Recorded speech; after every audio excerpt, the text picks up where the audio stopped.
Bonjour à tous, pour faire cette vidéo, j'ai joué et recherché dans des jeux vidéo de 86 à 2011 la présence de programmation prédictive, c'est-à-dire est-ce qu'on habituait les adolescents à certaines idées de choses qui arriveraient des années plus tard, mais aussi de secrets d'État, de mystères et de symboliques occultes.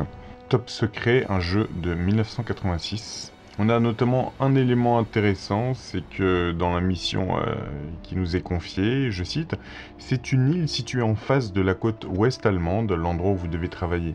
Sur cette belle île se trouve une maison appartenant à un réseau international de kidnappeurs. » Alors là où c'est situé, ça pourrait nous faire penser à l'île de Heligoland en Allemagne, où il n'y a rien eu de particulier.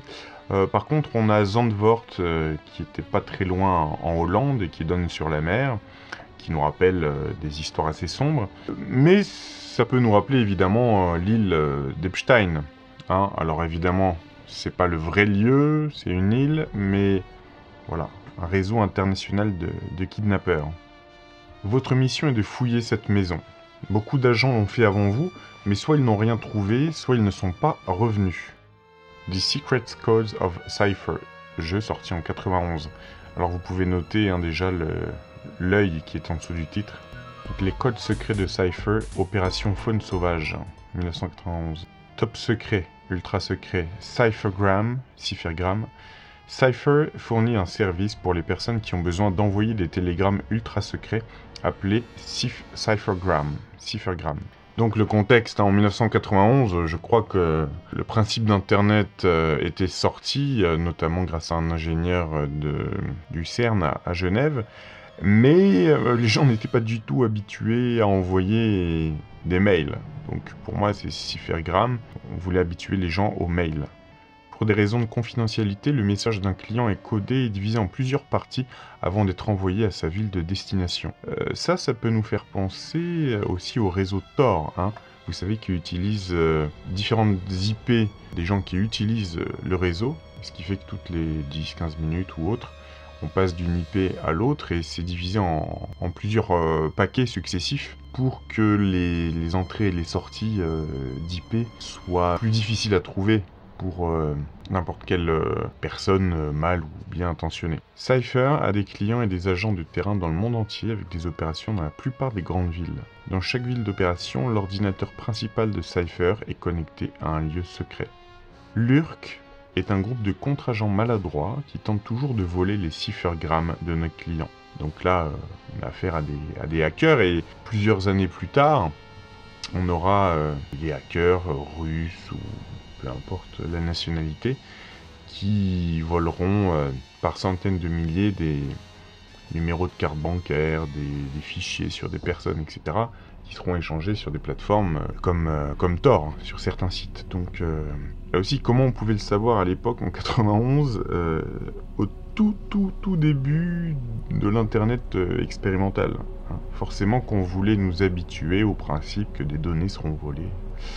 Quand ils parviennent à voler un cyphergramme, ils vendent l'information au plus offrant. C'est ça le principe de plateformes sur Tor comme Silk ou Silk Road et d'autres sites. Les agents peuvent s'envoyer des cyphergrammes entre eux. Quand quelqu'un vous envoie un cyphergramme, le superviseur vous en informera. Donc regardez ici le bureau avec l'écran qui s'ouvre et on voit l'œil. Ça nous rappelle entre autres le logo d'AOL, l'ancien logo d'AOL. Enfin, on a cet œil qui voit tout. Alors ici, on a la représentation d'une montre connectée qui reçoit des ondes. Donc probablement l'ancêtre, il nous inventait ici l'ancêtre du Bluetooth ou de la Wi-Fi. Réception des informations du nouveau message codé. Donc là on voit bien à nouveau que c'est une montre connectée. Et le fait de nous faire passer une enveloppe comme ça signifie tu envoies un mail à partir de ta montre connectée. Donc, je rappelle, c'est 91 ce jeu. The Lone Mower Man, un jeu sorti en 93, tiré du film de 1992. Donc là, sur une des affiches du jeu, ici pour Super Nintendo, est-ce que tu peux faire face au côté sombre de la réalité virtuelle ? 93, hein.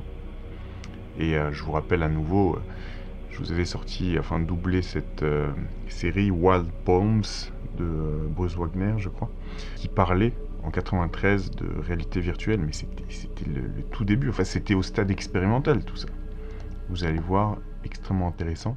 Au tournant du millénaire, une technologie connue sous le nom de réalité virtuelle sera largement utilisée. Elle vous permettra de créer des mondes aussi illimités que l'imagination elle-même. Le docteur Angelo a transformé Job, l'homme tondeuse, en un être d'énergie pure qui est entré dans un monde de réalité virtuelle au sein des réseaux informatiques de la Terre.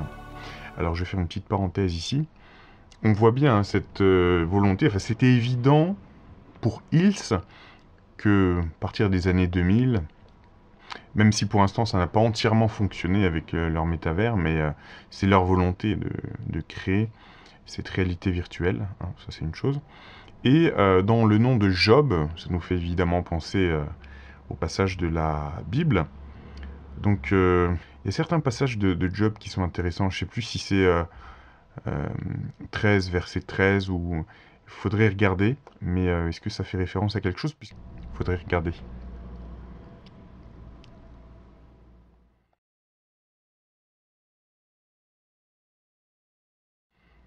Le corps de Job s'est desséché tandis qu'il se projetait dans la réalité virtuelle et devint l'être le plus puissant jamais créé, CyberJob ou CyberJob. S'échappant de l'ordinateur VSI, CyberJob s'est transféré dans les réseaux informatiques du monde où il réside maintenant, attendant l'occasion de se venger du docteur Angelo. Alors ça nous fait penser au film Lucie de Luc Besson, avec cette femme qui prend une certaine drogue et elle finit par devenir extrêmement intelligente et elle s'infiltre littéralement dans tous les réseaux informatiques et elle devient une déesse vivante de l'IA, elle devient un ordinateur central qui a absorbé absolument toutes les données existant sur Terre et elle se transforme en une clé USB. Là aussi, ça fait référence à ce cube, ce rectangle qui est montré dans le film de Kubrick 2001, l'Odyssée d'espace. Alors ici, petit détail intéressant, musique de Stevie Lage.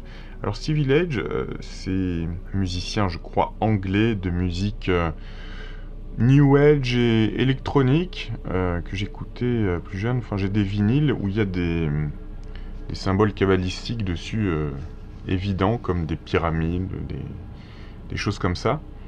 Donc là aussi, ils ont choisi le bon musicien très ouvert aux choses New Age, on va dire.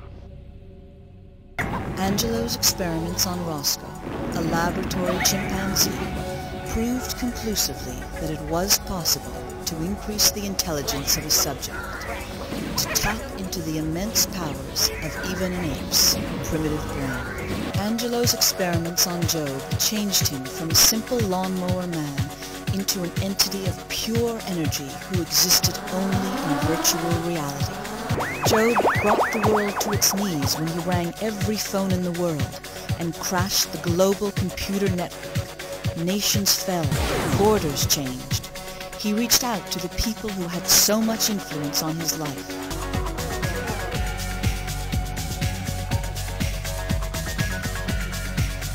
Ici on a une chose intéressante, c'est personality warping, la transformation, le changement de personnalité. On voit sur la bande vidéo des gens qui se font effacer littéralement, ça nous fait penser à plusieurs choses, à ce flash dans Men in Black, mais aussi dans le film L'Agence, The Adjustment Bureau, ce flash qui fait en sorte que on puisse effacer momentanément la mémoire des gens. Mais on a aussi là une espèce d'entité numérique qui prend littéralement la personnalité des gens.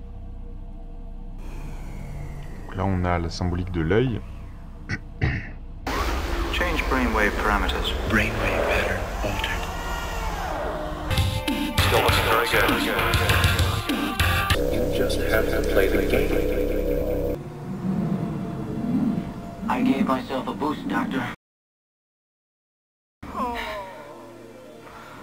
Virtual reality is not just a simulation. It's a whole other world, a new electric dimension. Là on a la symbolique de la pyramide qui littéralement ingère, mange tout ce qui rentre en elle.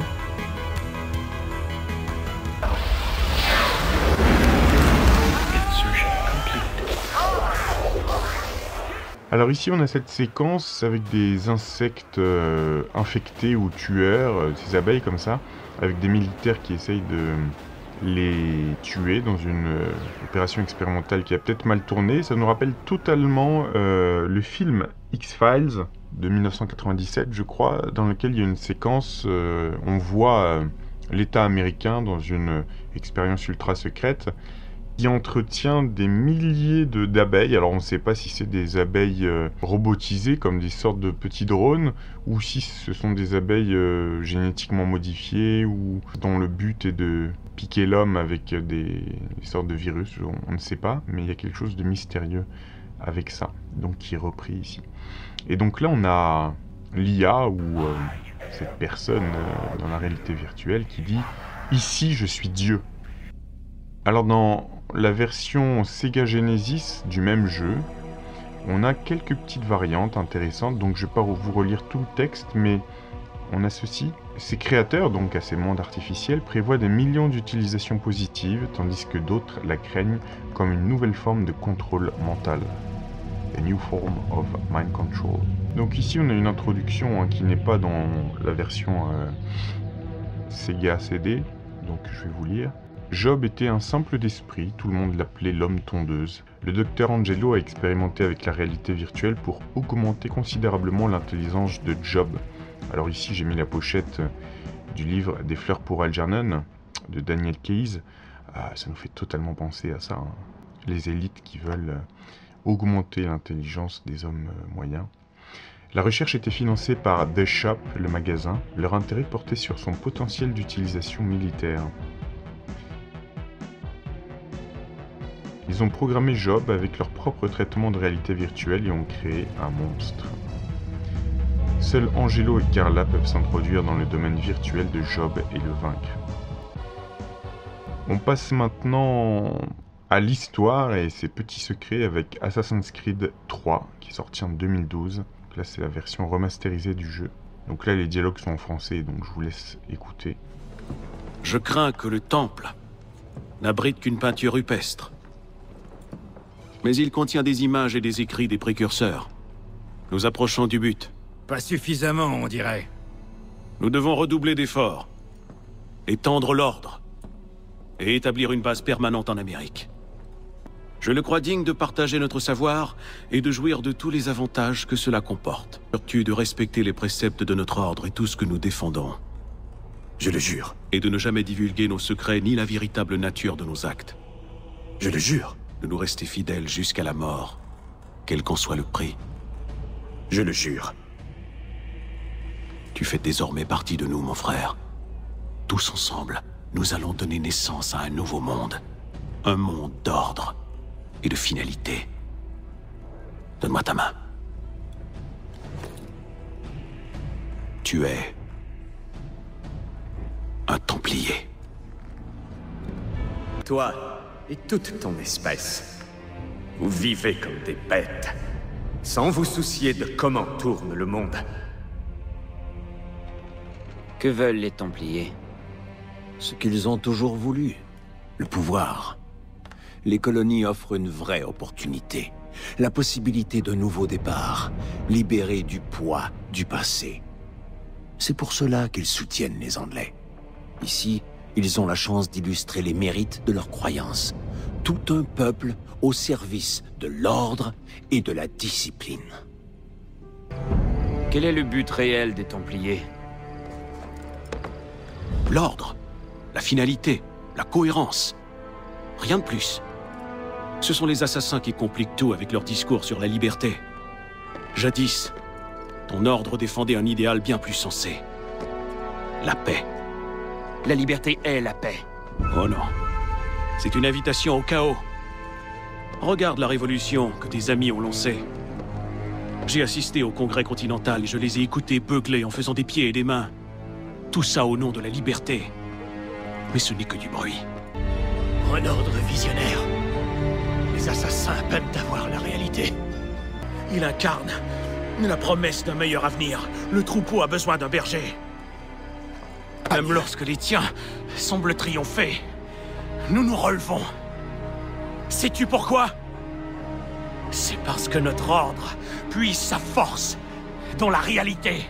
Nous n'avons pas besoin de credo, ni d'être endoctrinés par des vieux fous. Il nous suffit de voir le monde tel qu'il est. Voilà pourquoi les Templiers survivront à jamais. Je comprends désormais pourquoi notre guerre durera toujours. Chaque fois qu'un pion est éliminé, un autre prend sa place. C'est une danse sans fin. À travers le monde, à travers les âges. J'ai trouvé ce jeu très intéressant. De toute façon, depuis que j'y avais joué enfant sur Super Nintendo, ce jeu n'a cessé de m'intriguer. Il y a bien sûr toute une symbolique ésotérique, voire occulte. Donc, The Legend of Zelda Skyward Sword sur Wii, qui était sorti en 2011. Donc, évidemment, hein, dans Zelda, on a la pyramide symbolisée. Voici un conte que vous, les humains, vous êtes transmis à travers d'innombrables générations. Un jour sombre et fatidique, la terre se fendit largement et des forces malveillantes surgirent de la fissure. Ils lancèrent un assaut brutal contre les peuples de la surface, plongeant la terre dans un profond désespoir. Ils firent tout cela dans leur désir de s'emparer du pouvoir ultime protégé par sa grâce, la déesse. Le pouvoir qu'elle protégeait était sans égal. Transmis par les dieux d'antan, ce pouvoir donnait à son détenteur le moyen de transformer n'importe quel désir en réalité. Telle était la puissance du pouvoir ultime que les anciens confièrent aux soins de la déesse. Pour empêcher ce grand pouvoir de tomber entre les mains du mal qui envahissait les terres, la déesse rassembla les humains survivants sur un promontoire de la terre, ou sur une colline. Elle l'envoya vers le ciel, hors de portée des hordes démoniaques, au-delà même des nuages. Enfin, la paix fut restaurée à la surface. Voici un conte que vous, les humains, vous êtes transmis depuis de nombreuses époques, de génération en génération. Le temps est venu pour toi de t'éveiller. Alors ici, on a toute cette symbolique. Hein. On a l'œil qui fait penser à l'œil d'Horus ou l'œil d'Udjat, avec une larme. Ce que d'ailleurs, pas mal de stars du rap, du hip-hop ou autres se font tatouer, vous savez. L'œil avec la larme comme ça. Je n'ai rien pour toi pour le moment, mais plus tard, quand tu te sentiras bloqué, les choses que je te montrerai pourront te remettre sur la bonne voie. T'es-tu déjà demandé ce qu'il y a sous les nuages? Certains disent que c'est un endroit vide et stérile, ou même qu'il n'y a rien du tout en bas, mais j'ai le sentiment qu'ils se trompent. Certains des vieux textes du Père parlent d'un endroit appelé la Surface. Les anciennes légendes décrivent tout un monde là-bas, bien plus vaste que Skyloft. Mais je ne peux m'empêcher d'imaginer les choses sauvages qui pourraient nous attendre en bas. Un jour, je veux voir par moi-même. Grande déesse, lumière guide et protectrice de notre peuple, accordez-nous votre bénédiction et votre miséricorde alors que j'agis en votre nom durant cette cérémonie. Maintenant, nous devrions vraiment terminer ce rituel. Tu sais ce qui se passe à la fin, n'est-ce pas?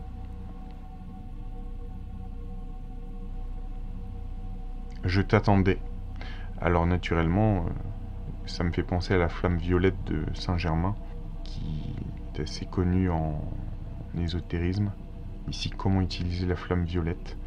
Elle agit en changeant la vibration des énergies négatives en énergie positive. Elle dissout la cause, l'effet, le disque, mémoire cellulaire et les tendances négatives accumulées au fil du temps. Le temps est venu pour toi de t'éveiller. Tu es essentiel à une mission de grande importance. Et tu as fait des rêves à propos d'une grande mission? Comme c'est intéressant. Ici on a cette porte souterraine d'un temple qui s'ouvre, très symbolique évidemment. La symbolique de la légende du roi Arthur et de sa quête du Graal. Celui qui a été choisi par mon créateur, je t'ai attendu. Tu joueras un rôle dans un grand destin. J'ai été créé dans un unique but, bien avant la mémoire enregistrée de votre peuple. Viens Link, tu dois prendre cette épée. En tant que l'élu de mon créateur, c'est ton destin. Et cette jeune fille, esprit, celle que vous appelez Zelda, est une autre élue, destinée à faire partie de la même grande mission. Donc ici, il reçoit l'illumination. Vous avez obtenu l'épée de la déesse. Cette mystérieuse épée est baignée de lumière divine. La simple connaissance de l'existence de cette salle est un secret transmis à quelques élus à chaque génération, accompagné de quelques mots. Quand la lumière de l'épée de la déesse brillera intensément, le grand cataclysme s'éveillera de son long sommeil. N'ayez crainte, car c'est alors qu'un jeune homme, guidé par ma main, se révélera dans un lieu des plus sacrés. Les mots que j'ai juré de garder secrets se réalisent devant mes yeux. Le jeune homme sera guidé par un être né de la lame, un être qui a aussi l'apparence de la jeunesse, mais possède une sagesse incommensurable. Ah oui, la tradition orale, une des méthodes les moins fiables de conservation et de transmission de l'information. Il semble que des parties cruciales du passage se soient perdues au fil des générations.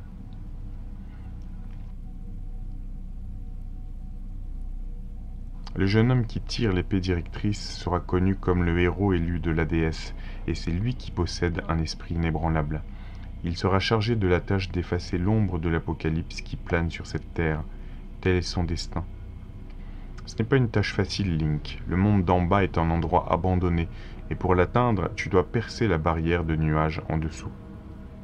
Vous avez obtenu la tablette d'émeraude. La surface érodée de cette lourde tablette de pierre semble très ancienne.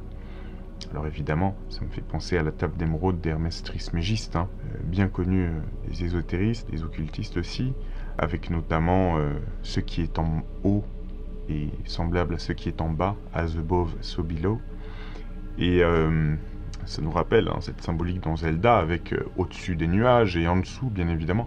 Et dans la carte aussi du jeu Zelda, il y a ces différentes parties du monde, y compris, on le verra tout à l'heure, les souterrains, le centre de la Terre avec la lave, etc. Et ça peut, d'une manière métaphorique, nous rappeler tous les mondes intermédiaires dans la Divine Comédie de Dante, avec la structure de l'enferme en forme d'entonnoir qui rejoint le centre de la Terre, qui est composé de 9 cercles, etc. etc.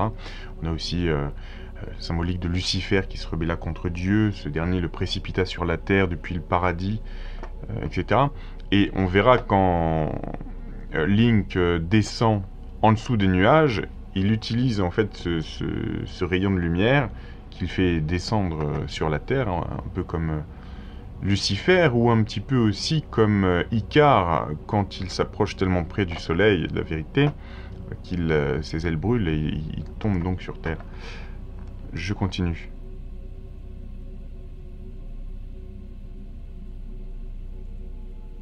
Jusqu'à présent, une barrière de nuages créée par la déesse a séparé le monde que vous connaissez de celui d'en dessous. Link, écoute un instant. La nature de la grande apocalypse mentionnée dans le texte ancien est un mystère complet pour moi. Mais quelle qu'en soit la nature, il semble que toi et Zelda ayez tous deux un rôle important à jouer dans le destin de cette terre. Alors, ici, ce qui est intéressant, c'est qu'à chaque sauvegarde, chaque point de sauvegarde, c'est un pélican, il me semble reconnaître ça. Et, bien évidemment, le pélican est un symbole ésotérique connu, notamment le pélican en franc-maçonnerie et dans les ordres mystiques est un symbole puissant de sacrifice, d'amour désintéressé et de transformation spirituelle. Il rappelle à l'initié l'importance de se dévouer aux autres, de transcender ses limites humaines et de renaître à une vie spirituelle plus élevée. Ce symbole, profondément ancré dans la tradition chrétienne et l'alchimie, agit comme un guide pour ceux qui marchent sur un chemin initiatique. C'est pour ça que pour moi, Zelda, c'est un jeu évidemment initiatique. Donc le fait que des enfants et des adolescents y jouent, et sans le savoir, c'est toujours ce côté subliminal. Bon là, je pense qu'il n'y a rien de mal, mais c'est vraiment l'idée pour ces créateurs de jeux, c'est japonais, Zelda, je crois.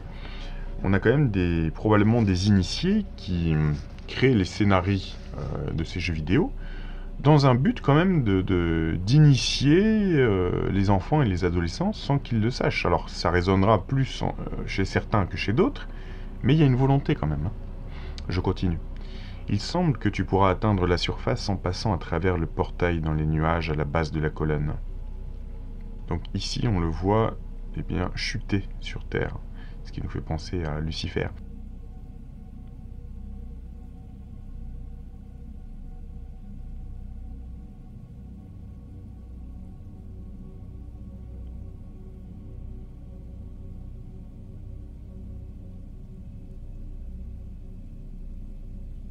Et ici, il y a une espèce de porte encore avec cet œil qui voit tout.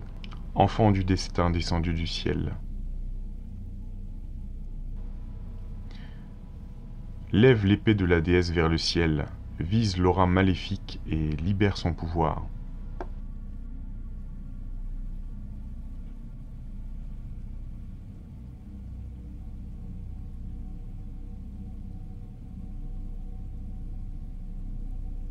Ah, le voyageur descendu des nuages, je te souhaite la bienvenue, enfant du destin. Tu te tiens sous le toit du temple scellé, un lieu construit par la déesse il y a une éternité. Ton arrivée ici était prédestinée il y a de très nombreuses années. Je sens un pouvoir maléfique à l'œuvre dans les ombres. Il agit pour déformer le destin dont vous faites tous deux partie.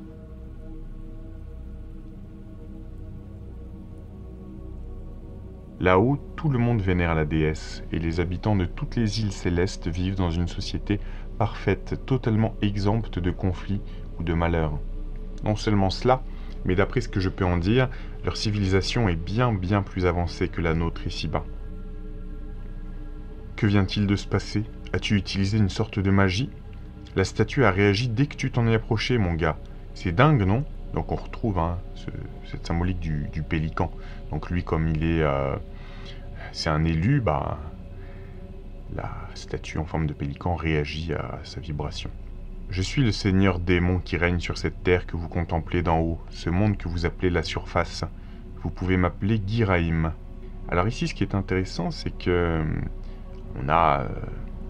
sûrement Satan, Belzébuth, je ne sais pas qui est représenté. Et dans le jeu, c'est assez flagrant qu'ils veulent le représenter auprès des enfants comme quelqu'un de gentil finalement. My name... alors, hop... Je m'appelle Batro et je suis un monstre qui réside ici dans cette humble demeure sous Célesbourg. Mais permettez-moi de corriger une idée reçue populaire. Bien que je sois certainement un monstre, je ne songerai jamais à terroriser les gens. Je vous prie d'accepter ceci comme un témoignage de la profonde gratitude du démon. J'aurai encore besoin de plus de cristaux de gratitude pour devenir humain. S'il vous plaît, n'aideriez-vous pas un pauvre démon malchanceux dans le besoin ? Alors ici, on est dans le temple de la terre, avec la lave, etc. On comprend qu'on est dans un temple bien au centre de la terre.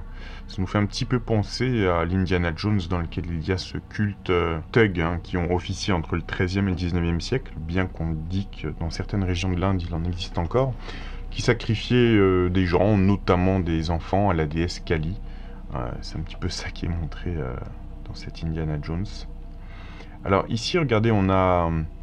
cet œil dans la lave, encore cette symbolique de l'œil, sur lequel Link doit se déplacer pour avancer. Là aussi, on a ces portes qui se lèvent et on voit à nouveau l'œil.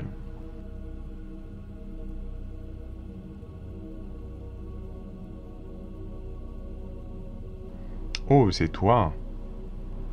Il me faut l'esprit de la prêtresse pour ressusciter mon maître. Il me la faut.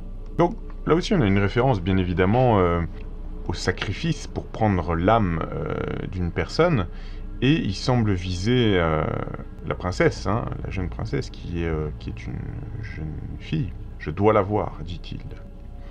Alors ici, en compagnie de Zelda, on a cette prêtresse qui a... c'est assez clair la symbolique, l'œil qui est dessiné sur son torse et qui l'a aussi sur le front, à la place du troisième œil.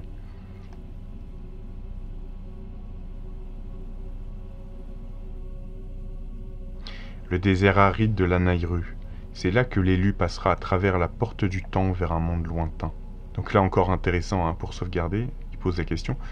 Est-ce que tu veux retourner vers le ciel? Oui, non. Hop, et ça passe par ce pélican symbolique. Ici, il rentre dans ce temple et on voit encore la symbolique du pélican sur les murs. Ici, on a évidemment symbolisé un symbole alors assez complexe, symbole du soleil, puisqu'on a les rayons du soleil comme ça, l'œil au milieu et une pyramide sur le haut. Ce qui tendrait à faire un lien entre ce symbole, vous savez, de pyramide avec l'œil, et la filiation peut-être avec une ancienne religion solaire, finalement. C'est un culte solaire, ça me semble évident.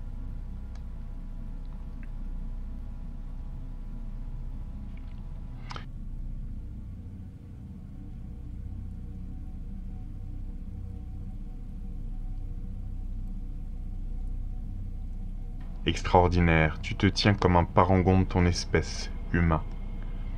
Tu combats comme aucun homme ou démon que j'ai jamais connu, bien que ce ne soit pas la fin. Ma haine ne périt jamais, elle renaît dans un cycle sans fin. Je me relèverai à nouveau. Ceux comme toi, ceux qui partagent le sang de la déesse et l'esprit du héros, ils sont éternellement liés à cette malédiction. Une incarnation de ma haine poursuivra éternellement les tiens, les condamnant à errer dans une mer de ténèbres ensanglantées pour toujours.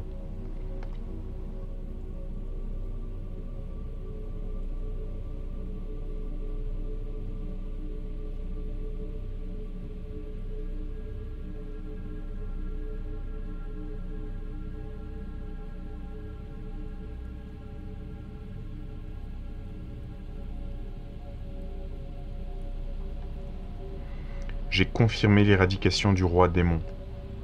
Sa conscience résiduelle a été absorbée dans l'épée de légende. Elle est maintenant scellée. Bien joué, ZC.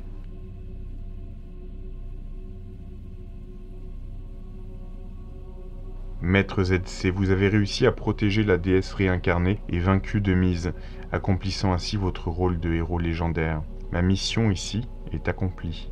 Par conséquent, je vous demande de dissoudre notre arrangement entre maître et serviteur. Alors ici, j'ai mis une petite pochette du single de Depeche Mode, Master and Servant, maître et serviteur. On a une autre chanson qui est intéressante de Depeche Mode, dont je parle souvent, c'est Personal Jesus, le Jésus personnel. Vous savez, cette idée un peu gnostique de Dieu ou du Fils de Dieu à l'intérieur de nous, finalement. Je vais m'arrêter là pour les digressions. Plantez l'épée dans le piédestal devant vous, et je retournerai dans l'épée pour un sommeil sans fin. Maître, vous avez accompli la mission pour laquelle vous avez été choisi. Je vous prie de placer l'épée dans le socle et de mettre fin à la mission de la déesse. Maintenant, maître, il est temps de mettre fin à notre nécessaire compagnonnage.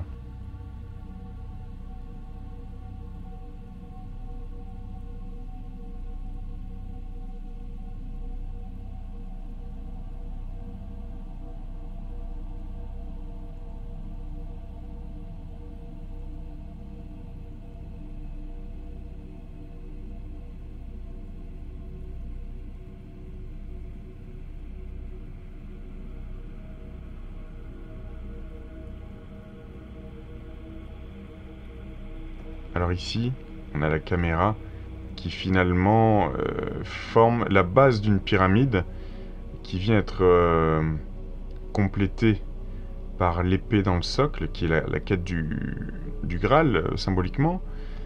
Et cette pyramide, cette base de la pyramide peut être complétée.